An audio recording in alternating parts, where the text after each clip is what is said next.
Interesting बात सुनिए, हम अमेरिका का प्रतिबंध मानते हुए भी रूस से डायमंड मंगाते हैं। सूरत गुजरात के अंदर एक शहर है जो कि डायमंड सिटी ही है। एक प्रकार से समझिए कि वहां पर हर दूसरा व्यक्ति आपको जानकारी लिए तो मिल ही जाएगा कि डायमंड क्या है। डायमंड पर कारीगरी करते हुए भी लोग आपको वहां पर लाखों में मिल जाएंगे, जो कि डायमंड का जो असली रूप है वो दिलाने का काम करते हैं।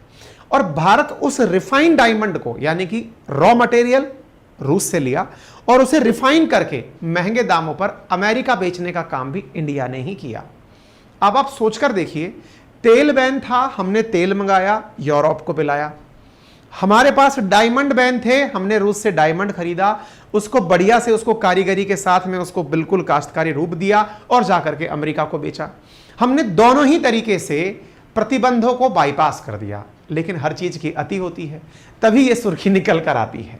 भाई साहब, अमेरिका को अंत में दुनिया को ये बताने के लिए कि देखो यार, ये बहुत हो गया, तुम लोग हमारे सैंक्शंस के बाईपास निकाल करके कर दोगे हमारे साथ में व्यापार, तो उसका कोई तो सॉल्यूशन निकालना पड़ेगा। और हुआ भी यही। क्या हुआ? US freezes $26 million fund transfer by Indian diamantaires. Bharat के जो हीरे के व्यापारी हैं, उनका लगभग 215 करोड़ रुपए का अकाउंट फ्रीज कर दिया है अमेरिका वालों ने। आप जरा एक बार इस फिगर को देखें, इस चार्ट को देखें, आप संभवतः समझ पाएंगे कितना मिलियन कैरेट प्रोड्यूस करता है रशिया। 15 मिलियन कैरेट में ही डायमंड को नापा जा रहा है, उतना प्रोड्यूस करता है रशिया वर्ल्ड के अंदर डायमंड। और डायमंड को ही देखकर अमेरिका वालों की नजरें सबसे ज्यादा रूस पर बनी रहती हैं। रूस तेल तो प्रोड्यूस करता ही है, मतलब आप ये समझिए कि तेल प्रोड्यूसर में तो वो आगे सबसे टॉप पर रनर्स में है ही, वो डायमंड में भी बहुत आगे है। और डायमंड में अमेरिका मार्केट का बहुत बड़ा बायर है, यानी खरीदार है। तो ऐसी स्थिति में जब पुतिन पर सैंक्शंस लगाने की बात हुई थी, तो अमेरिका के साथ रहने वाले दुनिया के जो सबसे ताकतवर देश G7 समूह हैं, उन्होंने रशिया के ऊपर इस पर भी बैन लगाने की बात की थी कि इनका डायमंड नहीं बिकना चाहिए। आप देख सकते हैं कि रशिया के द्वारा 2007 से लेकर 2021 के बीच में जो डायमंड का व्यापार है, एक्सपोर्ट है, वो 4.03 बिलियन US डॉलर का किया गया है रफ डायमंड्स का। रफ डायमंड्स बोले तो जो कि कोयले की खान से निकला हुआ है, जिसको अभी तक रिफाइन नहीं किया गया है। रिफाइन कहां होता है? इंडिया में। वर्ल्ड का मैक्सिमम डायमंड का जो रिफाइनमेंट है, यानी कि उसे तराश कर शेप में देने का जो काम है, वो भारत के अंदर होता है। अर्थात G7 के द्वारा जो रशिया पर सैंक्शंस लगाए गए थे एयरक्राफ्ट और डायमंड पर, उससे सीधा प्रभाव भारत पर पड़ने वाला था।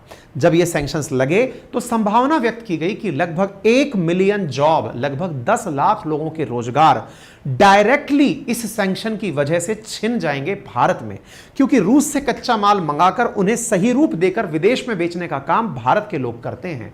और लगभग 5 मिलियन यानी 50 लाख, क्योंकि इनडायरेक्टली इतने लोग प्रभावित होते हैं, उनकी जॉब चली जाएगी इस सैंक्शन के बाद। लेकिन वास्तविकता में ऐसा हुआ नहीं। आप फिगर को एक बार ध्यान से देखें। 2021 में भारत ने $26 बिलियन का अगर इंपोर्ट किया था, तो $26.3 बिलियन का एक्सपोर्ट किया था। हमारे पास में डायमंड पैदा नहीं हो रहा है, लेकिन उसके बावजूद हम दुनिया के अंदर टॉप ट्रेडर्स में खड़े हुए हैं। खरीदार में भी आगे हैं तो विक्रेताओं में भी आगे हैं।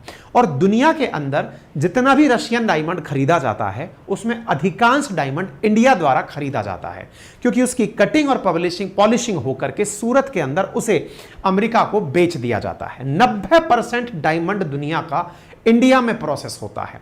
Observatory of economic complexity OEC, जो कि इकोनॉमिक डेटा प्लेटफॉर्म है, उसके अनुसार इंडिया पहला था पूरी दुनिया के अंदर $26 बिलियन के वर्थ के रफ डायमंड इंपोर्ट करने का। यानी कि इसका मतलब क्या हुआ?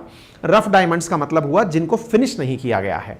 इसके साथ साथ हमने $26.3 बिलियन के डायमंड्स एक्सपोर्ट किए, यानी कि हम रफ मंगाए और उसको यूज भी किया और उसके बाद में बेच भी दिया। इंडिया के अंदर जो इंडिया है वहां पर दुनिया के अंदर जो 10 डायमंड इस समय चल रहे हैं उसमें से 9 डायमंड पर काम भारत में ही हुआ है, जिसकी वजह से इतना बड़ा जॉब मार्केट क्रिएट होता है।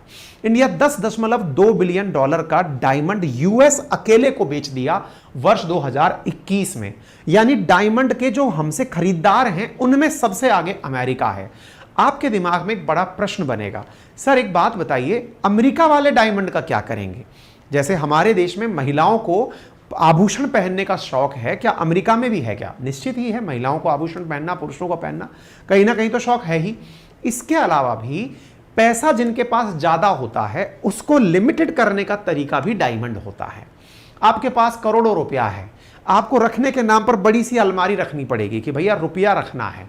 आप उसको डॉलर में कन्वर्ट करवा लिए तो शायद एक छोटे ब्रीफकेस में आ जाए, और अगर आपने उसको गोल्ड में कर लिया तो शायद एक छोटे से डब्बे में आ जाए, और शायद आप डायमंड में कर लिए तो संभवतः एक सिंगल पीस में आ जाए। समझ जाइए, दुनिया के जितने भी रईस हैं उनके पैसे को रखने का तरीका डायमंड भी है, और यही कारण है कि अमेरिका बड़ी मात्रा में डायमंड इंपोर्ट करता है। हांगकांग 6.75 बिलियन डॉलर का इंपोर्ट करता है भारत से डायमंड। आपको लगेगा कि यार ये करते क्या हैं, पैसे वाले लोग हैं जी, अपने पैसे को रिजर्व करने का ये इन्होंने तरीका बना रखा है। ऐसे ही 2.38 बिलियन डॉलर का बेल्जियम, मतलब कुल मिलाकर के डायमंड के अंदर बहुत बड़े बड़े दिग्गज इन्वॉल्व हैं। ठीक है, रशिया से जो डायमंड आता है उसका 60% दुनिया का डायमंड रशिया का वो इंडिया में ही प्रोसेस होता है। तो आप सोचिए, दुनिया का हर मतलब 10 में से 9 डायमंड इंडिया में प्रोसेस होकर गया है। रूस का 60% डायमंड इंडिया में प्रोसेस होकर मार्केट में गया है।